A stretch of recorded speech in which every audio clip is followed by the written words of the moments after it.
본 방송에서 제공하는 투자 정보는 투자 판단에 대한 조언입니다. 방송에서 제공하는 주식의 가치, 가격 상승 및 하락에 대해서는 방송사에서 보장하지 않습니다. 안녕하세요. 오늘장 내일장의 권민정입니다. 어제 뉴욕 증시는 이 예상보다 매파적인 연준 의장의 발언 소식 속에서 하락 전환하면서 3대 지수 모두 하락 마감하는 모습을 보였습니다. 오늘 우리 양시장 모두 개인이 강한 매수세를 보이고 있지만 이 기관과 외국인의 매도세와 어제자 상승을 했던 이 매물 출회를 소화하지 못하고 하락하고 있는 모습 나타나고 있는데요. 글로벌 증시도 살펴보면 또한 반등하지 못하고 있는 상황이고 원달러 환율은 1,300원대로 다시금 올라온 모습입니다. 오늘자 강세 테마도 살펴보죠. 어제 한국전력공사가 튀르키예 정부와 40조 원 규모의 원자력 발전 사업 협력 논의 소식 속에서 원자력 발전주들 오늘자 상승세 나타나고 있고, 중국의 위드 코로나 정책 기조 속에서 코로나19 확진자가 다시금 또 급증한다라는 이야기 속에 마스크주들도 상승세 나타나고 있습니다. 연말에 우리 증시 빅 이벤트는 이제 마무리되어 가고 있는 국면인데요. 오늘도 시장 관련 이슈들 잘 체크하면서 오후장 대응 방법 전해드리도록 하겠습니다. 저희 방송 유튜브를 통해서도 시청하실 수 있습니다. 유튜브 검색창에 서울경제TV라고 검색해 주시면 실시간 방송 시청 가능하시니까요. 많은 관심 부탁드리겠습니다. 본 방송에서 제공해드리는 정보는 투자 판단을 위한 조언일 뿐 해당 주식의 가치나 수익률을 보장해드리진 않습니다. 그리고 서울경제TV와 서울경제신문은 당사의 브랜드입니다.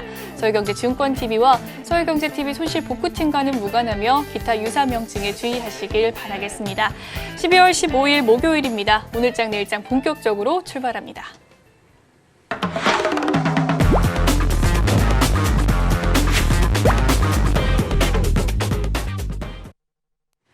이 시각 보도본부 시간입니다. 오늘은 서지은 기자와 함께합니다. 어서 오세요. 네, 안녕하세요. 네, 그러면 오늘은 어떤 헤드라인 들고 오셨을지 화면으로 만나보겠습니다.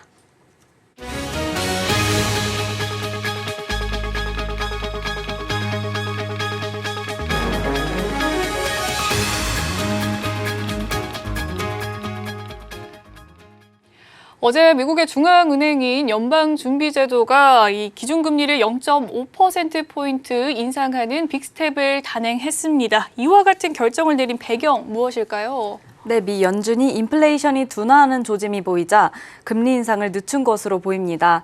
연준은 지난 14일 기준금리를 4.25에서 4.5%로 올린다고 밝혔습니다. 현재 금리인 3.75에서 4%보다 0.5%포인트 인상했습니다. 제롬 파월 연준 의장은 이날 브리핑에서 이제 속도가 중요한 게 아니라 최종 금리를 어느 정도 수준으로 할지를 생각하는 게 더 중요하다며 어느 시점에서는 긴축 기조를 얼마나 오래 유지할지가 가장 중요한 질문이 될 것이라고 설명했습니다. 네, 파월 의장이 이제는 속도가 아닌 최종 금리가 중요하다라는 발언을 했다고 하는데, 그럼 미국 연준이 생각하는 적절한 금리 수준은 어느 정도인가요? 네, 미 연준은 내년 기준금리 전망치 중간값을 5.1%로 제시했습니다. FOMC 위원 19명이 각자 생각하는 적절한 금리 수준을 취합한 지표인 점도표는 내년 말 금리를 5에서 5.25%로 나타냈으며 이 중간값은 5.1%입니다. 이 전망대로라면 내년에도 금리를 기본 0.75%포인트 인상해야 합니다. 파월 의장은 이에 대해 월간 물가 상승세가 둔화했지만 인플레이션 하락세가 지속될 것이라고 확신할 수 없다며 속도를 늦추긴 했지만 연준은 내년에도 금리 인상 기조를 이어갈 전망입니다. 네, 그렇군요. 내년에도 금리 인상 기조 이어갈 전망이다라고 밝혔다고 하는데, 우리 정부도 미국의 금리 인상을 예의주시하고 있다고 합니다. 정부의 반응은 어떻습니까? 네, 정부와 한국은행은 미 연준의 기준금리 인상에 대해 예상 수준이라고 평가했습니다. 추경호 부총리는 오늘 금융회의를 열고 미국이 빅스텝을 단행한 것에 대해 미국의 물가 상승률이 5개월 연속 둔화하면서 금리 인상 속도를 조절한 것으로 평가한다고 말했습니다. 이번 금리 인상 폭은 당초 시장 예상을 크게 벗어나지 않았다고 강조했습니다. 미 연방준비제도가 금리 인상 속도 조절을 단행하면서 한국에서도 내년 긴축 속도 조절을 할 가능성이 커지고 있습니다. 네, 다음 소식 살펴보도록 하겠습니다. 엔데믹 전환으로 소비가 늘어나면서 카드 지출이 급증을 했다라는 소식인데요. 어느 정도 늘었습니까? 네, 지난 10월 신용카드와 체크카드, 선불카드를 합친 전체 카드 승인액은 93조 9천억 원으로 작년 동월 대비 10% 늘었습니다. 특히 거리두기 완화로 기업의 회식과 영업 활동이 증가하면서 법인카드의 사용이 급증했는데요. 지난 10월 법인카드 승인액은 작년 동월 대비 15.5% 급증했습니다. 카드사안 관계자는 코로나19 방역 정책이 완화되면서 소비가 되살아나고 지난 10월 카드 지출이 급증했다며 법인카드 사용액이 많이 늘어난 것은 회식 등 단체 활동과 영업이 상당 부분 정상화된 데 따른 것으로 보인다고 말했습니다. 네, 그렇군요. 업종별로 카드 사용은 어느 정도 늘었습니까? 네, 가을철 여행이 급증하면서 지난 10월 운수업의 카드 승인액이 작년보다 62% 폭증했습니다. 여행과 관련 있는 사업시설 관리, 사업지원 서비스업과 숙박과 음식점업은 지난 10월 카드 승인액이 각각 4천억 원과 13조 1,600억 원으로 작년 동월 대비 35.9%와 24.4% 늘었습니다. 이외에도 공연 관람 등이 정상화되면서 예술과 스포츠와 여가 관련 서비스업도 1조 6,900억 원으로 19.6% 증가했습니다. 여신업계 관계자는 코로나19로 힘들었던 지난해 10월과 비교하면 올해 10월은 카드 지출이 확실히 늘었다며 국민의 이동이 활발해지면서 운수와 여행, 숙박 등의 지출을 견인했다고 덧붙였습니다. 네, 다음 소식 살펴보도록 하겠습니다. 정부가 주 52시간제 개편안과 함께 이 공공기관 혁신 가이드라인 등이 담긴 개혁과제 밑그림을 내놓았다라고 하는데 어떤 내용 내놓았나요? 네, 현 정부가 강조하는 노동과 연금, 교육 등 3대 개혁에 더해 금융 서비스까지 5대 부문이 정부의 주력 구조개혁 대상입니다. 15일 관계부처에 따르면 기획재정부는 이달 중 발표하는 내년 경제정책 방향에 해당 내용이 담긴 구조개혁 과제 추진 방안을 담을 계획입니다. 주 52시간제를 살펴보면요. 현재는 일주일에 연장근로 12시간을 포함해 52시간을 넘겨 일할 수 없는데 이 기준을 한 달이나 3개월, 6개월, 마지막으로는 1년 단위로 넓힐 예정입니다. 연금개혁은 국민과 공무원, 군인, 사학 등 4대 공적연금 개혁과 연금 재정 안정화 방안을 마련하고 본격적인 입법에 나설 전망입니다. 이외에도 교육 부문과 금융 부문에서도 구조개혁이 진행될 예정입니다. 네, 이 개편안과 가이드라인은 언제쯤 본격적으로 시행이 될까요? 네, 내년부터 정부가 본격적으로 속도를 낼 것으로 보입니다. 정부는 내년 초에 재정의 중장기 지속 가능성 확보를 위한 재정 비전을 발표하고 보다 강도 높은 개정개혁 과제 추진에 박차를 가할 계획이라고 밝혔습니다. 정부는 이와 함께 올해 내내 진행한 규제 혁신 과제도 내년에 계속 추진하기로 했습니다. 올해 규제 혁신에서 뚜렷한 성과를 내지 못했다는 지적도 있었으나 내년에는 신산업 네거티브 규제 도입 등 핵심 과제에 더욱 박차를 가할 것이라는 게 정부의 계획입니다. 네, 이 시각 보도본부 오늘은 서지은 기자와 이야기 나눠봤습니다. 오늘 말씀 감사합니다. 이 시각 증시 시황 브리핑 해드리고 서울경제 특징주 소개해드리는 시간입니다. 김혜연 캐스터가 준비하고 있습니다. 안녕하십니까. 캐스터 김혜연입니다. 연준은 예상대로 0.5%포인트 금리 인상을 이야기했습니다. 시장의 예상과는 부합을 하는 수준이었지만 앞으로 이 인플레이션을 잡기 위해서는 금리 수준 더 높아질 것이란 발언을 하게 되면서 이 매파적인 신호에 시장이 부담감을 느끼고 있는 상황입니다. 전일 미증시 3대 지수가 모두 하락 마감을 보였고요. 오늘 우리 양대 시장도 약세 흐름이 보여지고 있습니다. 그럼 자세한 이 시각 지수 상황부터 살펴보도록 하겠습니다. 코스피 지수가 시간이 갈수록 이 낙폭을 확대하고 있는 모습입니다. 현재 1.2% 하락세 보여지고 있고요. 2,371포인트대에서 거래되고 있습니다. 오늘 코스피 시장에서는 자동차 그리고 항공주가 강세 기록해주고 있습니다. 이어서 코스닥 지수도 확인해 보시죠. 코스닥 지수가 오전장 한때 빨간불을 켜내기도 했지만 하락 전환 이후에는 계속해서 이 저점을 확대하고 있는 모습입니다. 현재는 0.96%의 하락세를 보이고 있고요. 722포인트대에서 거래되고 있습니다. 오늘 코스닥 시장에서는 웹툰 관련주 그리고 코로나19 관련주들이 오름세 보여지고 있습니다. 이어서 수급도 확인해 보시죠. 외국인과 기관이 하루 만에 매도세로 전환을 했습니다. 현재 양 매도세가 들어오고 있고요. 기관이 1,515억 원, 외국인은 2,061억 원의 매도 우위를 보이고 있습니다. 이어서 코스닥의 수급도 확인해 보시죠. 마찬가지로 외국인과 기관의 양 매도세가 들어오고 있는 모습입니다. 매도폭도 계속해서 확대를 하고 있는 모습이고요. 기관이 229억 원, 외국인이 현재 289억 원의 매도세를 보이고 있습니다. 이어서 오늘장 상승한 업종 테마 살펴보도록 하겠습니다. 원전 관련주가 강세를 보여주고 있습니다. 잠시 쉬어가던 이 원전 관련주들이 장 초반부터 동반 강세를 보여주고 있는데요. 한국전력과 튀르키예가 원자력 발전 건설 사업에 대해서 협력을 논의하고 있다라는 이야기가 전해지면서 영향을 받고 있는 모습입니다.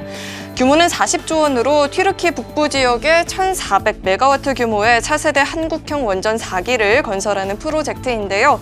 이와 관련해서 사업 타당성 조사를 위한 MOU도 체결을 했다라고 합니다.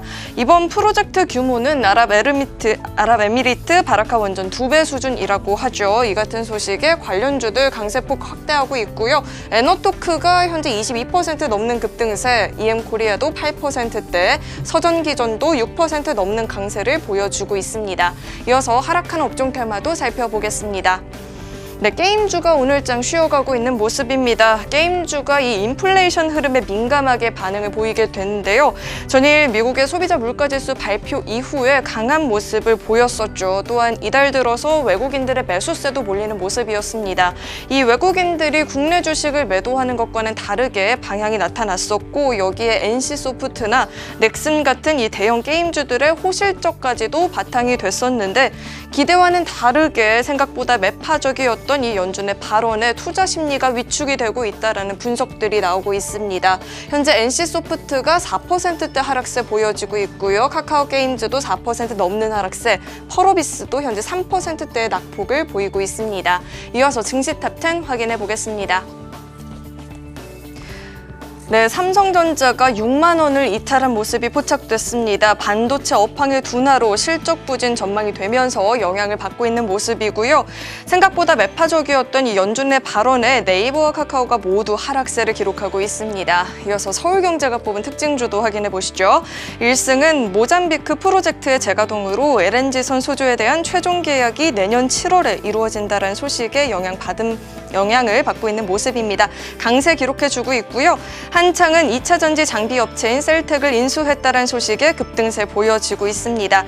풍원정밀이 약 143억 원 규모의 메탈 마스크 생산시설 투자한다는 소식에 오늘 강세를 기록해주고 있습니다. 그럼 먼저 SK하이닉스부터 자세히 살펴보도록 하겠습니다. 이 반도체 업황 부진으로 SK하이닉스의 D램 매출이 급감한 것으로 조사가 됐습니다. 고금리 기조로 전방 사업의 수요가 줄어들고 있고, 이 고객사들의 재고 조정으로 인해서 2008년 이후에 가장 큰 폭의 D램 매출의 감소폭이 나타났다라고 합니다. SK하이닉스가 현재 1% 넘는 하락세를 보이고 있습니다. 이어서 스튜디오 산타클로스 살펴보도록 하겠습니다. 무상증자 소식이 있었죠. 지난달 22일 공시를 통해서 주당 5주의 신주를 배정하는 이 무상증자를 결정했다라고 이야기를 했는데요. 이 무상증자 권리락 효과에 오늘장 상한가를 진입한 모습입니다. 네, 마지막으로 소룩스 살펴보도록 하겠습니다. 이 튀르키예 호조의 영향을 받고 있죠. 세계 최초로 원전용 특수 LED를 개발한 이 소룩스가 주가 오름세를 보이고 있습니다. 해외 수요에 있어서 즉각적인 대응이 가능한 기술력을 보유하고 있기 때문에 이 투자자들의 관심이 몰린 것으로 풀이되고 있습니다. 현재 4% 넘는 강세를 기록하고 있습니다. 네, 지금까지 증시 탑10 확인해봤습니다.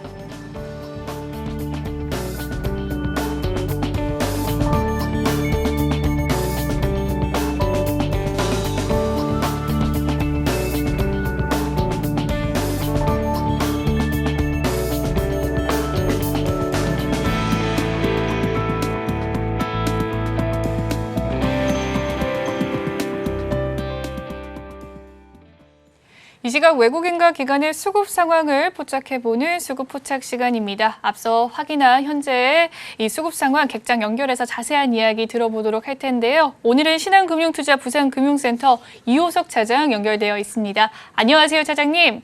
네, 안녕하십니까. 이호석 차장입니다. 네, 수급 상황 살펴보고 왔습니다. 종목별 흐름은 어떻습니까? 네, 오늘 첫 번째로 말씀드릴 종목은 두산 에너빌리티입니다. 두산 에너빌리티 같은 경우에 원전과 관련해서 저희가 이야기를 많이 드리게 되는 종목인데요. 한국전력공사가 튀르키예, 과거 터키죠. 이제 터키 정부와 40조 원 규모의 원전 사업을 협력한다, 논의 중이다라는 이제 보도가 있었습니다. 지금 사업 타당성 조사를 위한 MOU를 내년에 체결할 거고, 한 2024년에 이제 그 정부 간 협정을 맺는 방안이기 때문에 사실상 따지고 보면은 굉장히 좀 앞당겨져 있는 일은 아니라고 할 수 있습니다. 그렇지만 대신에 사업 구조가 한 40조 규모면은 굉장히 큰 사업인 부분은 맞거든요. 그래서 결국에 앞으로 이번 정부에서 원전과 관련된 이런 수혜들이 더 많을 것이라는 점 생각해 본다라면 두산 에너빌리티를 필두로 해서 그 외에 에너토크, 서전기전, G2파워 같은 원자력 테마와 관련된 종목들은 여전히 좋을 것으로 보이고요. 이 종목 지금 오늘 수급도 굉장히 좋은 상황이지만 조금 더 긴 관점으로 보더라도 충분히 매력이 있기 때문에 이 종목에 대한 관심은 꾸준히 유지할 필요가 있다라고 생각합니다. 두 번째는 솔리드인데요. 솔리드는 대표적인 5G 관련된 종목 중에 하나죠. 그 미국 의회에서 중국 5G 기업에 대한 제재 법안을 발의했다는 이야기가 있었습니다. 결국에는 이제 미국이 중국을 벗어난 기업들에 대해, 국가들에 대해서 5G와 관련된 사업들을 추진한다는 점을 생각해 보면 당연히 국내 업체들 같은 경우에 수혜가 예상이 되기도 하고요.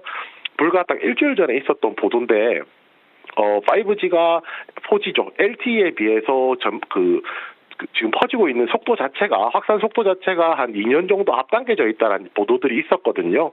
이런 부분 생각해 본다라고 하면 5G 관련주들 같은 경우에 그동안 조종이 컸다는 부분 생각해 보면 지금부터는 반등이 나오는 시발점이 되지 않을까 정도 예측을 해볼 수가 있습니다.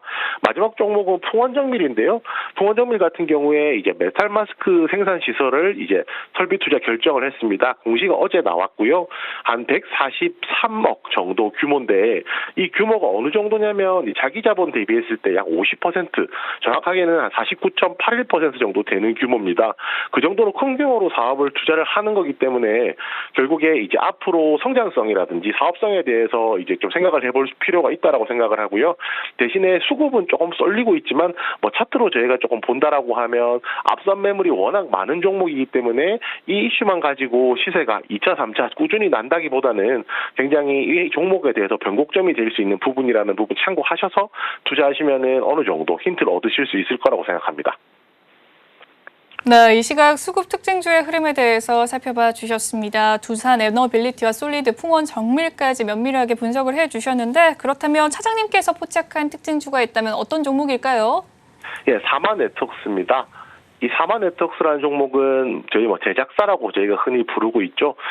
결국에는 최근에 중국과 관련해서도 한한령이 해제되는 미디어 부분에 있어서 한한령이 해제되는 모습도 보여주고 있었고요. 그것을 떠나서라도 사마 네트워크 자체적으로도 굉장히 좋은 내용들이 많다라고 할 수가 있습니다. 올해 이제 자체 확보된 IP 확보 드라마를 이제 본격적으로 이제 실적이 나온다는 건데요. 1분기에 지금 헤어지는 중입니다. 2분기에 어게인 마이 라이프라든지 이런 부분들이 있었고요. 하반기에는 금수저라든지 하는 또 작품들이 준비가 되어 있는 상황입니다. 결국에 자체 확보 IP를 가지고 있다는 것은 원소스 멀티유즈라고 하는데요. 이거 한 가지 그 IP를 가지고 드라마, 연극, 그다음에 음원 이런 식으로 웹툰 이런 식으로 많이 활용을 할 수 있기 때문에 그에 따른 강점이 있다라고 할 수가 있고요. 제가 앞에서 잠깐 말씀드렸는데 4분기에 금수저가 편성이 됐습니다. 그리고 판매까지 완전히 이루어진 상황이고요. 그리고 미국에 있는 드라마인데 멘탈리스트라는 드라마가 상당히 기대작이었었거든요. 이것 또한 이제 4분기에 판매가 되면서 실적에 대한 기대감들이 좀 나오고 있습니다. 결국 미디어 제작사들은 그 작품을 얼마나 많이 만들어낼 수 있느냐가 굉장히 중요하다는 점 생각해 본다면 2023년 내년에도 4편 이상의 이제 작품이 나올 것이라고 예상을 하고 있거든요. 올해도 비교했을 때 내년에도 4편 정도 저희가 생각을 한다라고 하면 올해 못지않은 내년 또한 이제 안정적인 실적이 예상이 되고 있기 때문에 이 종목 같은 경우에 지금 한한령 해제와 관련해서 미디어 관련주로서도 관심 가질 수가 있고요. 실적 측면에서 보더라도 내년까지 꾸준하게 관심 가질 수 있는 종목이라고 할 수 있습니다. 네, 오늘 이호석 차장의 포착 특징주는 미디어 관련주인 사마 네트워크스 가지고 와 주셨습니다. 그에 따른 가격 전략까지 면밀하게 분석해 봤습니다. 지금까지 신한금융투자 부산금융센터 이호석 차장과 함께했습니다. 오늘 말씀 감사합니다. 네, 감사합니다. 네, 오늘 시장을 주도하는 업종과 이슈에 대해서 심층 분석해보는 마켓 로드맵 시간으로 넘어가 보도록 하겠습니다. 오늘은 FOMC 이후에 이 연준 발언에 따른 증시 파장과 더불어서요, 이 K원전 관련주에 대한 이야기 나눠보도록 하겠습니다. 루크투자연구소 임순재 대표님 나와 계십니다. 어서 오세요. 네, 안녕하십니까? 네, 오늘 새벽이죠. 연준이 긴축의 속도를 조절을 했습니다. 4연속 자이언트 스텝에 이어서 지난밤에는 또 빅스텝을 결정했는데요. 이 빅스텝 가능성은 이미 선반영된 부분이지만 시장은 또 무엇보다 이 파월의 발언에 또 주목을 하면서 지수 상승을 끌어내지는 못하는 모습이었어요. 주목해야 될 파월의 발언과 또 글로벌 증시에 미친 영향에 대해서 자세하게 짚어봐 주시죠. 네, 전일 이제 미국 12월 달 이제 FOMC 회의에서 기준금리가 50bp죠. 그러니까 빅스텝이 인상을 했습니다. 그래서 기준금리가 4.25에서 4.50포인트로 이제 올랐다라고 보시면 될 것 같고요. 일단 기준금리에 대한 50bp 인상은 이미 시장에서 충분히 반영이 되어 있는 그런 상황 아닌가 싶습니다. 다만 이런 기준금리 이후에 점도표나 그다음에 SEP라고 불리는 경제 상황에 대한 인식이 과연 어떤 거냐에 따라서 주가 흐름이 좀 달라질 수 있다라고 이제 예기가 좀 돼 있었습니다. 어저께는 이제 기준금리 인상과 발표가 되면서 같이 발표된 게 이제 점도표와 SEP입니다. 특히 이제 점도표 상에서 나와 있는 그 기준금리의 평균금리가 시장 예상치보다 상당히 높게 올라갔다라는 게 어저께 증시가 약세를 보였던 거고 국내 증시도 오늘 약세를 띠는 가장 큰 이유 아닌가 싶습니다. 지금 지난 9월 달에 이제 점도표상의 평균금리 이제 4.65% 정도 될 것이다라고 예상을 했습니다. 그렇지만 어저께 발표된 게 이제 5.1%의 이제 최종 평균금리가 나오다 보니까 시장 예상에서도 4.9%대의 기준금리보다 좀 더 높게 나왔다라는 게 시장에서 좀 충격을 받아들였다라고 보시면 될 것 같습니다. 또 여기에다 5% 이상 지금 점도표에 이제 표시를 해 있는 그런 이제 FOMC 위원을 본다라고 하게 되면 총 19명 중에서 17명이 5% 이상의 점을 찍었다라는 겁니다. 그러니까 기존에 여러 가지 이제 보도에 나와서 연준 위원 FOMC 의원 내에서 이게 좀 갈리지 않을까라는 그런 기대감이 있었는데 갈리기보다는 전반적으로 배파적인 성향이 지속되고 있다라는 게 시장에서는 좀 더 크게 악영향으로 미치지 않았나라는 생각을 해보고 있습니다. 이에 따라서 기준금리 같은 경우에 5.1%까지 올린다라고 하게 되면 5.0에서 5.25%까지 올려야 되는 거고요. 그러다 보면 지금보다 75bp 이상 올라야 됩니다. 그럼 과연 75bp를 어떻게 올리느냐에 대한 이제 의문점이 남게 되는데요. 지금 현재 상황으로는 파월 의장이 얘기하는 걸로는 베이비 스텝, 그러니까 0.25bp씩 아마 3번에 걸쳐서 올릴 가능성이 좀 더 높다라고 보여지고요. 그러다 보면 내년 상반기까지 기준금리가 올라갈 가능성도 배제할 수 없다라고 보시면 될 것 같습니다. 그만큼 기준금리가 시장 예상치보다 크게 올랐다라고 보시면 될 것 같고요. 또 하나가 이제 내년도에 주요 경제 지표가 상당히 부진할 것이다라고 발표가 됐다라는 겁니다. 경제 성장률 같은 경우는 9월 달에 1.2%를 예상을 했는데 내년도 경제 성장률을 1.2%로 예상을 했었는데 이번에 발표할 거는 0.7%포인트가 하락을 한 0.5%를 예상을 했습니다. 그다음 실업률 같은 경우도 4.6%, 그다음에 중요한 이제 PCE 같은 경우도 3.1%를 예상을 했고요. 근원 PCE 같은 경우는 PCE보다 더 높은 3.5%를 예상을 할 만큼, 그러니까 연준에서 PCE가 2%대를 바라고 있는데 내년에도 3%대가 이어질 것이다라고 발표를 하는 걸 봐서는 이런 현재의 기준금리가 높게 유지가 상당 기간 될 것이다라는 그런 우려가 상당히 커졌다라고 보시면 되겠습니다. 파월 의장이 어저께 기자회견에서 발표한 내용들을 본다라고 하게 되면 상당히 매파적인 발언을 했습니다. 지난 11월 30일 날 블루킹스 연설에서는 비교적 좀 유하다라는 그런 이제 평을 받을 만큼의 완화적인 그런 발언을 했었는데 어제 같은 경우는 지난 8월 달 잭슨홀 미팅 정도의 수준의 좀 강한 매파적인 발언이 주류를 이뤘다라는 게 좀 다르게 보여지는 그런 모습이고요. 어저께 나온 것 중에 중요한 내용이 이제 그러니까 현재 2개월 연속 CPI가 이제 하락을 하면서 CPI가 좀 안정세를 보이는 것 같긴 하지만 여전히 불안감은 유지를 하고 있다라는 그렇게 얘기를 했습니다. 그에 따라서 인플레이션을 잡기 위해서는 좀 더 강력한 그런 이제 대책이 이어가야 된다라는 그런 얘기를 했고요. 또 하나가 이제 연준의 타켓 그 인플레이션이 2%가 될 때까지는 기준금리 인하에 대한 그런 생각은 없다라고 이제 밝혔습니다. 그러니까 뭐 내년도 아까 좀 더 보다시피 PC가 3% 이상에서 유지가 된다라고 하게 되면 계속 기준금리는 고공행진할 가능성은 이어지고 있다. 그러니까 그만큼 내년 증시는 뭐 상당히 좀 어려운 그런 구간에 이어질 수가 있다라는 것도 감안하셔야 되지 않을까 싶습니다. 네, 어제자 FOMC 회의 결과 발표와 또 연준 파월 의장의 발언 속에서 증시에 좀 파장이 일어난 모습입니다. 일단 점도표상의 내년 최종금리 평균이 5.1%로 이 시장의 예상을 초과한 점이 시장에 또 부담감을 작용하는 요인이 되었고, 계속적인 매파적인 발언 속에서 내년도에도 이 기준금리 좀 높게 유지될 수 있다라는 우려가 있는 시장 상황인 것 같네요. 이 한미 금리 차가 2000년 10월 이후에 가장 큰 폭으로 벌어지게 됐다고 합니다. 원화 가치 하락과 외국인 투자 자금의 심화 규모는 어떻게 내다보시나요? 금리가 지난달 이제 한은에서 올리면서 0.75%였다가 지금 이번에 다시 확대되고 있다라는 건데요. 뭐 지금 현재 기본적으로 일반적으로 본다라고 하게 되면 한미 간에 이제 기준금리 역전 현상, 그리고 그 금리 차가 벌어질수록 외국인 투자자들 입장에서 보면 국내 투자 부분을 많이 좀 줄일 수 있다라는 우려가 시장에서 팽배한 그런 상황입니다. 기존에는 가장 컸었던 게 기준금리가 1%가 이제 역전 현상이 지속이 됐다라는 건데, 그거보다 더 큰 어떻게 보면 사상 최대치의 이제 기준금리 역전 현상이 이루어지고 있는 그런 상황이고요. 만약 내년도에도 기준금리가 계속 미국에서도 올린다라고 하게 되면 기준금리 격차가 쉽게 국내 금리와 줄어들 가능성은 좀 줄어든다라고 보시면 될 것 같습니다. 그렇게 되면 외국의 투자자들의 이제 자금 유출이 어느 정도는 불가피하지 않을까라는 생각은 하고 있습니다. 그렇지만 자금 성격에 따라서 자금이 유출되는 성향이 좀 달라질 가능성이 있다라고 보시면 될 것 같고요. 특히 이제 해외 투자 자금 같은 경우는 절대 수익률 측면에서도 물론 관심을 갖고는 있지만, 그보다는 벤치마크 수익률 대비 어느 정도의 초과 수익률을 냈느냐가 좀 더 펀드 매니저나 근데 자산을 운용하는 사람들의 지표다라고 보시면 될 것 같습니다. 이렇게 이제 벤치마크 같은 경우는 보통 이제 MSCI나 FTSE 같은 이런 해외 유명한 이제 지수 산정 기관에서 만드는 자료를 이제 사용하게 되는데요. 현재 그런 자료에 대해 별도의 이제 편출입이 없는 그런 상황이기 때문에 지금 당장의 자금 유출은 아직까지는 걱정은 안 하시는 아직까지는 크게 걱정은 안 하셔도 되지 않을까. 다만 향후의 우려감을 좀 감안하셔야 될 거다라고 생각이 되고요.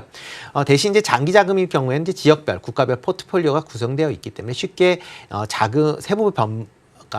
세부 종목을 그렇게 바꾸지는 않습니다. 그렇기 때문에 지금 상황에서 보면 이런 종목 중심으로, 특히 이제 대형주 중심으로는 일단 자금 유출은 조금 더디게 진행될 가능성은 충분히 있다라고 보여지고요. 다만 이제 단기 자금 그리고 채권에 투자되어 있는 자금의 경우는 약간 유출이 될 가능성은 충분히 있다라고 보여집니다.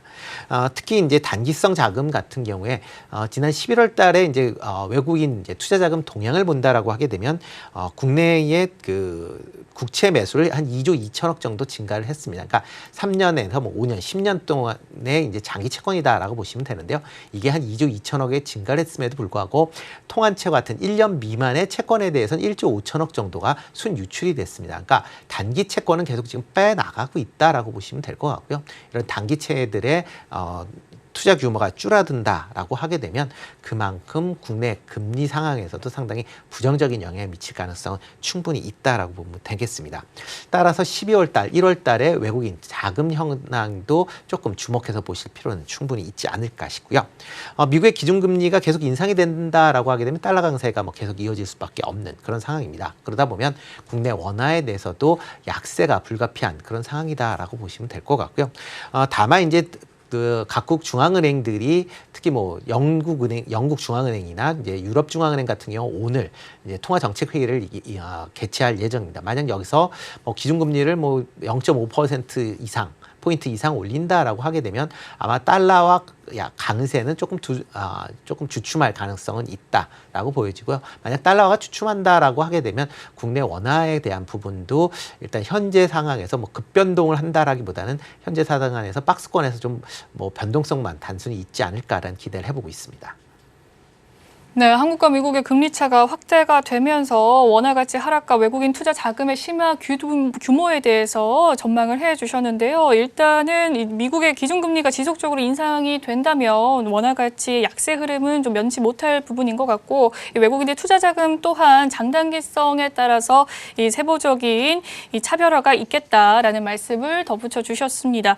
특히나 예상과 좀 부합이 되는 빅스텝 반영에도 불구하고 또 파월 의장의 매파적인 발언 투심이 위축되는 모습을 보였죠. 미국 또한 반도체 기술주의 매물이 좀 쏟아졌는데 오늘 삼성전자와 하이닉스, SK 하이닉스도 좀 빠지고 있습니다. 내년까지 금리 인상 예고된 상황인데 이 기술주들의 등락은 내년까지 어떻게 염두를 해봐야 될지 어떻게 대응하면 좋을까요? 네, 뭐 기준금리가 올라간다라고 하게 되면 기술 성장주들이 상당히 좀 어려움을 겪는, 주가가 약세를 보인다라는 게 뭐 과거에 뭐 많은 경험에서 나온 그런 내용이다라고 보시면 될 것 같습니다. 특히 금리가 인상이 된다라고 하게 되면 기술주들이 갖고 있는 이제 차입에 대한 그런 부담감과 더불어 이제 그 보통 이제 PER의 이제 배수를 곱해주게 되는데요. 그런 이제 배수에 대한 고평가 논란이 다시 불거질 수밖에 없는 그런 상황입니다. 그러다 보면 주가가 좀 약세를 띌 수밖에 없는 거고요. 뭐 기술주 관련돼서 뭐 단순히 오늘 뭐 반도체 관련주뿐만 아니라 뭐 대형 그 IT 업체인 뭐 네이버나 카카오, 그 다음에 게임주 관련주들도 뭐 전반적으로 오늘 약세를 보이고 있는 그런 흐름이 지금 이어가고 있다라고 보시면 되겠습니다. 뭐 이러한 관련된 이제 성장주들이 전체적으로 조금 주가가 조정을 받을 가능성은 충분히 있다라고 예상을 할 수 있고요. 다만 개별적인 이슈가 있는 종목 중심으로 아마 차별화될 가능성은 충분히 있다라고 생각이 되고 있습니다. 뭐 금일 같은 경우 뭐 반도체 2차 전지 전부 다 하락은 하고는 있지만 2차 전지 같은 경우는 뭐 미국 그러니까 전방 산업인 이제 전기차 관련된 분야에 대한 그 성장세가 계속 있을 것이다라는 기대감이 남아 있는 그런 상황이고요. 뭐 그렇기 때문에 이 전기차의 판매가 호조가 된다라고 하게 되면 2차 전지 관련주들은 성장주임에도 불구하고 여전히 시장 내에서 관심을 받을 가능성은 충분히 있다라고 생각이 되고 있습니다. 다만 이제 뭐 네이버와 같은 이제 IT 성장주 같은 경우, 그다음에 게임 관련주들 같은 경우는 단기적으로는 조금 조정을 받을 가능성은 아직까지 남아 있다라고 보여지고요. 뭐 게임주 같은 경우는 뭐 최근에 좀 올랐었던 그런 측면에서 아마 반대 매물, 그러니까 차익 매물이 어느 정도 소화되는 그 시점에서 뭐 좀 주가는 옆으로 횡보할 그런 가능성이 좀 크지 않을까라는 생각을 해보고 있습니다. 네, 어제에 이어서 오늘자 미국과 우리나라 증시 기술주들의 투심이 좀 얼어붙은 모습이었는데요. 대응 전략에 대해서 이야기를 해주셨습니다. 다음 이야기를 넘어가 보도록 할게요. 한전과 튀르키예 정부와의 또 원전 사업 협력 논의 소식이 전해졌습니다. 성사될 경우에는 UAE 바라카 원전의 2배 규모라고 하는데 이번 원전 수출 순항할 수 있을지 원전주에 대한 신규 접근 유효하다고 보십니까? 네, 뭐 금일 같은 경우 원전주들이 좀 강하게 움직이고 있죠. 뭐 투르키에 관련된 뭐 부분이다라고 보여지는데요. 그만큼 시장 내가 전체적으로 지금 약세를 보이면서 이런 이제 조그만 테마가 있는 종목 중심으로 매수가 좀 유입이 되면서 원전 관련주가 올랐다라고 보시면 될 것 같습니다.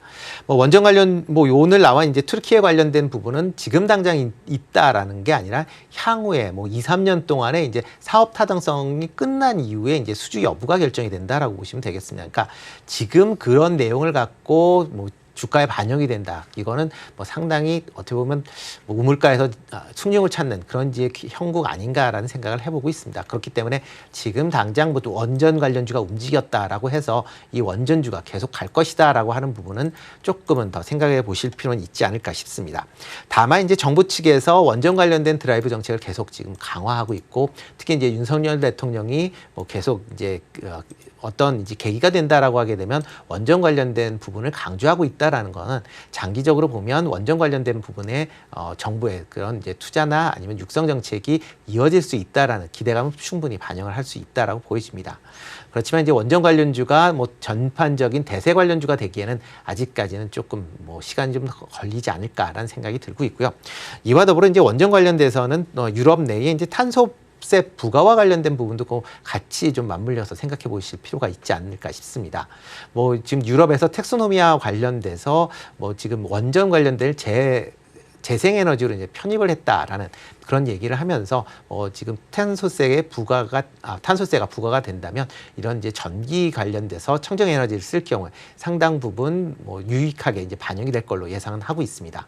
다만 이제 유럽 내에서 텍소노미아에서 쓰일 원전 같은 경우는 원전 폐기물 처리 시설이 완비돼 있을 때를 해당 청정 에너지로 인정을 한다라고 얘기를 했기 때문에 국내 같은 경우 지금 원전에서 생산되고 있는 원전 폐기물 처리가 지금 좀 미흡한 측면이 분명히 있기 때문에 과연 국내에서 생산되는 전기를 청정 에너지로 받아들일 수 있을지 여부도 좀 더 관심 있게 보실 필요는 있지 않을까라는 생각이 들고 있고요. 그렇기 때문에 원전주는 단순하게 이게 지금 여러 가지 이제 테마성 그리고 정부의 정책에 따라서 움직일 수는 있지만 장기적으로 본다라고 하게 되면 좀 더 투자할 때 유의해서 투자를 하시는 게 어떨까 싶습니다. 네, 한전과 튀르키예 정부의 또 40조 원의 이 수출 논의 소식 속에서 원전 관련주에 대한 전망 살펴봤습니다. 일단 대세 관련주가 되기에는 이 시간이 조금 걸릴 수 있다라는 말씀을 해주셨는데요. 이 원전 관련주 내에서도 최근 들어서는 부각되는 종목들이 있습니다. 두산 에너빌리티와 또 G2파워 등이 있겠고요. 오늘은 에너토크가 상승폭 키워가는 모습인데 계속해서 K-원전 수출 논의 소식 중간중간 전해지고 있는 상황인데요. 어떤 종목 진입해보면 좋을까요? 네, 지금 원전 같은 경우 단기적 테마성 이제 성격이기 때문에 지금 많이 올라간 종목들은 일단 좀 조심하시는 게 더 맞지 않을까라는 생각이 들고요. 아직까지는 원전과 관련된 수출이나 아니면 어저께 이제 신한울 1호기가 이제 발전이 시작이 되면서 이제 관련된 이슈는 이제 잠깐 동안 있을 걸로 예상이 되고 있는데요. 아직까지는 투자하실 때 좀 유의할 필요가 있지 않을까 싶습니다.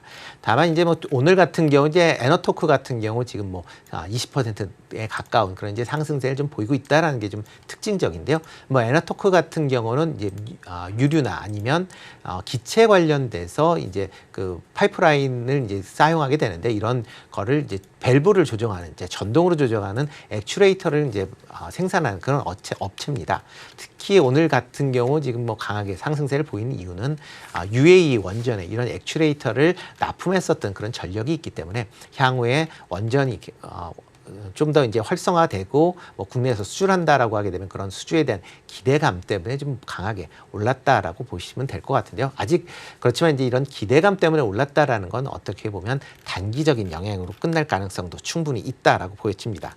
다만 이제 두산 에너빌리티 같은 경우는 지금 상황 자체가 최근에 주가가 하락을 했다가 조금 반등한 이후에 옆으로 횡보를 하고 있는 그런 모습을 보이고 있습니다. 두산 에너빌리티 같은 경우는 원전 관련주이긴 하지만 이 외에도 가스 터빈이나 아니면 풍력 이런 쪽으로 지금 사업 다각화를 계속 추진하고 있다라는 것은 긍정적으로 보실 필요가 있지 않을까 싶고요. 특히 가스 터빈 관련된 분야는 향후에 국내에서 국산화에 성공을 해서 상용화한다라고 하게 되면 국내에 이제 LNG 발전 관련된 터빈에서 많이 이제 교체 수요나 아니면 신규 수요가 발생할 가능성은 있으니까 이런 점으로 보면 장기적인 관점에선 조금 주목해서 보실 필요는 있지 않을까 싶습니다. 네, 지금까지 루크투자연구소 인순재 대표님과 마켓 로드맵 시간 꾸려봤습니다. 오늘 말씀 감사합니다. 네, 고맙습니다.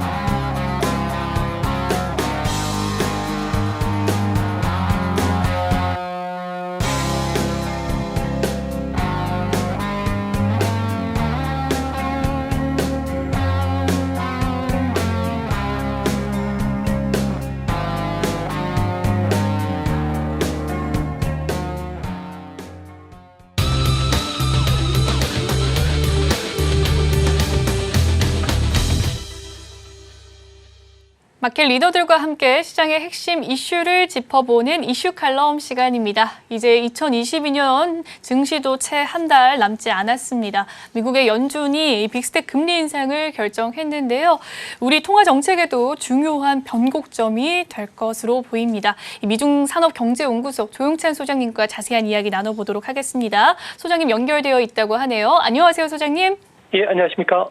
네, 예상대로 12월 FOMC 50bp의 금리 인상 단행을 했습니다. 시장에서는 이제 금리 인상이 언제쯤 중단할지에 대해서 관심을 가질 텐데요. 금리 인상 중단 시점 어떻게 보십니까? 네, FF 금리 선물 시장을 기준으로 하면요. 내년 2월과 3월에 각각 25bp 금리 인상을 끝으로 금리 인상이 중단될 것으로 보여지고요. 이제 하반기에는 9월과 11월에 각각 25bp씩 금리 인하를 시장에서는 전망을 하고 있습니다. 아무래도 두 가지 이유 때문에 그런데요. 내년 4분기가 되면은 실질 경제 성장률이 연준 같은 경우에는 0.5%로 크게 떨어질 것으로 보고 있고요. 이렇게 된다면 하반기에 본격적인 경기 후퇴 국면에 들어가는데 아무래도 연준이 경기를 좀 자극시켜야 될 필요가 있지 않나 보여지기 때문에 그렇습니다. 둘째는 시간이 흐를수록 인플레이션이 피크드 아웃됐다는 신호음이 점점 강하게 들리고 있는데요. 미국 내에서만 보더라도 갤론당 그 가솔린 가격이 3달러까지 떨어졌습니다. 크리스마스 전까지는 2달러대로 진입할 것이라는 전망 보고서들이 많이 나오고 있는데요. 아무래도 유가 상승발 인플레이션이 꺾인 것으로 보여지고요. 또 한 가지는 임대료라든지 중고차 가격들 같은 경우에는 민간의 선행 지표로 볼 때는 아무래도 확실히 지금 꺾였기 때문에 물가 하락 속도가 이제 기저 효과까지 감안한다면은 바로 2, 3%까지 떨어지지는 않겠지만 4에서 5%까지 떨어질 가능성이 높다는 점에서 미국의 그 인플레이션과 관련된 큰 틀의 흐름은 꺾인 것으로 보여집니다. 네, 내년 2, 3월에 25bp의 두 번의 단행 끝으로 좀 금리 인하를 도입할 수 있다라는 기대감이 있다라고 말씀을 해주셨는데 이번에 파월 의장을 필두로 또 복수의 이 FOMC 의원들이 2023년 중에 금리를 인하하는 것에 대해서는 부정적인 의견을 내비쳤습니다. 이것은 무엇 때문일까요? 아직 그 인플레이션과 관련해서는 좀 성급하게 낙관적으로 볼 필요가 없다고 생각을 한 것 같은데요.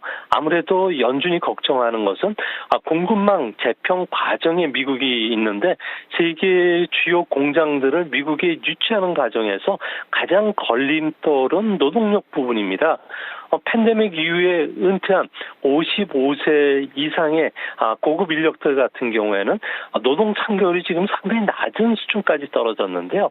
이 때문에 기업들이 치열한 인재 확보 경쟁을 벌이는 가운데 임금 상승 속도가 떨어지지 않고 있기 때문에 그렇습니다.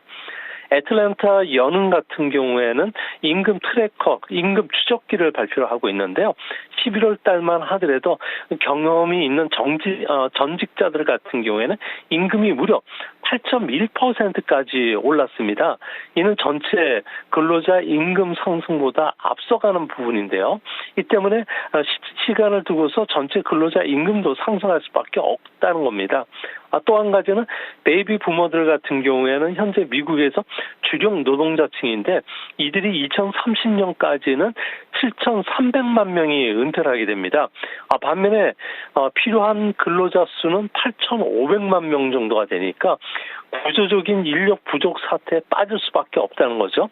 이는 거꾸로 이야기해서 서비스 가격뿐만 아니라 제조 제품 가격 인상 또 복리 후생비 부담으로 가중될 수밖에 없기 때문에 현재 금융긴축과 관련된 기조를 쉽게 연준은 놓치기는 어렵다고 판단했던 것으로 생각이 됩니다. 네, 연준 의원들의 금리 인하에 대한 부정적 발언 배경에 대해서 설명을 해주셨습니다. 임금 상승이 꺾이지 않기 때문이다라고 이야기를 해주셨는데요. 그렇다면 연준이 내년과 2월과 3월에 이어서 계속해서 금리 인상을 하게 될 경우도 있게 되지 않겠습니까? 그렇다면 미국의 경기 후퇴 찾아오는 것은 아닐까요? 네, 미국의 경기 후퇴를 찾아보는데 가장 신뢰성이 높은 지표가 뉴욕 연방은행의 경기 후퇴 확률입니다. 현재 11월 기준으로 해서 후퇴 확률은 무려 38.1 정도까지 올라와 있는데요. 이는 리먼 쇼크 이후에 가장 높은 수치입니다. 또 한 가지는 주시장 같은 경우에 가장 중시하는 게 미국의 유력 경영자들로 구성된 경제단체 비즈니스 라운드 테이블이 발표하는 경제 전망 지수가 되는데 이도 2년 만에 최저치를 기록했다는 겁니다. 아무래도 투자 환경에서 보면은 정책금리가 5%까지 올라가게 된다면은 미국의 명목 잠재 성장률 4%를 크게 뛰어넘는 수준이 되는데요. 이럴 경우 기업들 같은 경우는 투자하면 손해가 발생을 하기 때문에 현재로서는 투자 자금을 회수할 수밖에 없기 때문에 내년 하반기에는 경기 침체에 빠진다는 거고요. 둘째는 금융 측면에서 보면은 은행의 대출 담당자들 같은 경우에 대기업 대출 태도 지수를 보면 곧 인계 수준을 돌파할 것으로 보고 있습니다. 이를 바꿔서 해석을 하면 미국의 경기 후퇴 국면에 들어갈 확률은 80% 이상이 되는데요. 아무래도 은행 입장에서는 장단기 금리가 역전된 상황 속에서 은행 같은 경우에 대출을 하면 할수록 아무래도 그 역마진이 발생하기 때문에 앞으로는 그 돈줄을 재고 기업들의 도산뿐만 아니라 가계 소비도 순차적으로 계속 줄어들 수 있다고 봤던 것으로 판단이 됩니다. 네, 소장님의 의견을 좀 들어보자면 내년에 경기 후퇴에 들어갈 확률이 굉장히 높은 것으로 점쳐지는데 그럼에도 불구하고 연준은 또 내년 금리 인상에도 불구하고 경기 연착륙을 자신했습니다. 시장에서는 경기 침체에 빠질 것이다라고 보는 경우가 더 많고요. 이 경기 침체에 빠질 경우에 미국의 증시는 어느 정도까지 떨어질 것인지 궁금하고요. 또 이후에 주가의 반등폭은 어느 정도 예상하십니까? 네, JP모건 그리고 골드만삭스 같은 경우에는 S&P 500 지수 기준으로 해서 진짜 바닥은 주가 수익률 15배 정도 수준이 3,300포인트로 보고 있는데요. 이 때문에 앞으로 한 500포인트 정도는 더 하락할 수 있고 주가 바닥은 내년 상반기로 예상을 하고 있습니다. 아무래도 현재 주가 수익률이 하락하는 금융 장세의 마지막 국면을 지나가고 있는데요.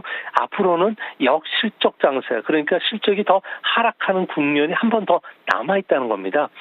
월가 같은 경우에는 경기 후퇴, 금리 인상이 중단되는 그 시점이 눈에 보이기 시작하면 즉각적으로 투자 포트폴리오와 관련돼서 재조정 과정에 들어가는데요.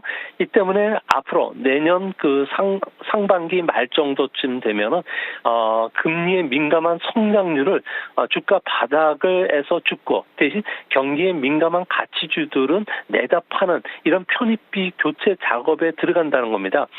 다행스럽게 월가 같은 경우에는 3,300포인트를 바닥으로 해서 내년 말에는 4,000포인트, 2024년 말에는 4,500포인트, 2025년 말에는 5,000포인트까지 올라갈 것으로 예상을 하고 있는데요. 이 때문에 이번에 주가 조정기를 우리 투자자들 여러분들께서는 투자의 그 기회로 보시고 주가 조정 시 성장주 종목 중심으로 해서 2분기서부터는 종목 교체 작업에 들어가라는 신호로 월가는 그런 그 보고서들이 지금 속속 발표가 되고 있다고 합니다. 네, 내년 미국의 경기 침체 시에 증시의 하락폭에 대해서 이야기를 해주셨습니다. S&P 500 기준으로서는 지수 바닥 3,300포인트 전후를 좀 전망을 해주셨고 내년 말까지 4,000포인트 상승할 수 있다라고 지금 현재 이 지표가 나와 있다라고 합니다. 주가 조정 시에 성장주 중심의 섹터들 담아보면 좋겠다라는 말씀을 해주셨는데 어제자 빅스텝 단행으로 인해서 한국과 미국의 기준금리 격차가 1.25%로 확대가 됐습니다. 이로 인한 타격은 어떻게 보시나요?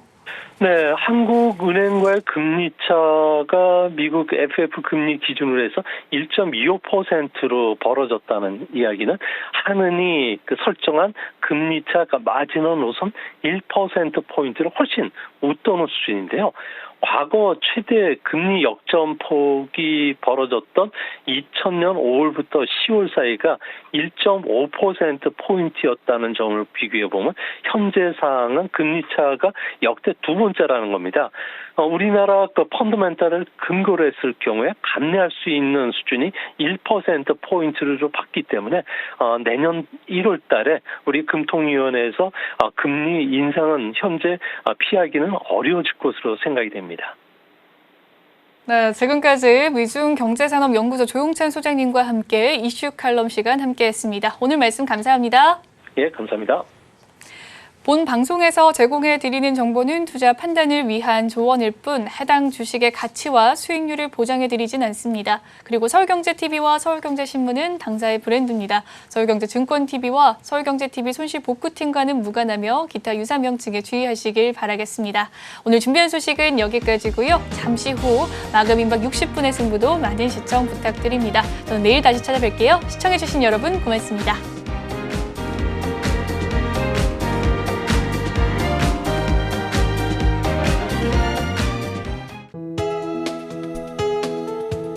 본 방송에서 제공하는 투자 정보는 투자 판단에 대한 조언입니다.